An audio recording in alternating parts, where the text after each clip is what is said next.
Hi everyone, నేను మీ doctor Divya, consultant fetal medicine, Advaya fetal medicine centre, Vijayawada. ఇవాళ మనం ప్రెగ్నెన్సీలో చేయించుకోవాల్సిన ఇంపార్టెంట్ స్కాన్స్ గురించి మాట్లాడుతున్నాం.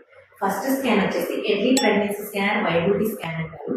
ఇది ప్రెగ్నెన్సీ కన్ఫర్మేషన్ అయిన తర్వాత యూరిన్ ప్రెగ్నెన్సీ టెస్ట్ ద్వారా చేసుకోవాల్సిన మొదటి స్కాన్.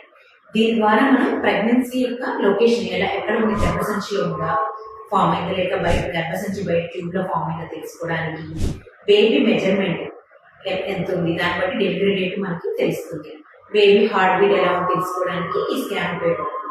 సెకండ్ ఇంపార్టెంట్ స్కాన్ వచ్చేసి NT scan, first trimester scan అంటాం. ఇది మెయిన్ గా మనకి బేబీకి ఏమైనా క్రోమోసోమల్ అబ్నార్మాలిటీస్ ఇస్తుందా అనేది న్యూక్లియర్ ట్రాన్స్లూసెన్సీ మెజర్మెంట్ ద్వారా తెలుసుకుంటాం. దాంతో పాటు 50 నుంచి 60% ప్రధానమైన అవయవ లోపాలు ఏమున్నా కూడా ఈ స్కాన్ ద్వారా తెలుసుకోవచ్చు. థర్డ్ స్కాన్ వచ్చేసి ఇఫా స్కానర్, ఎనామలీ స్కాన్ అంటారు. ఇది 20 నుంచి 22 వారాల మధ్యలో చేయించుకోవాలి. ఇందులో ప్రధానంగా మనం బేబీకి ఏమైనా అవయవ లోపాలు ఉన్నాయా లేదా తెలుసుకోవడానికి ఉపయోగపడుతుంది.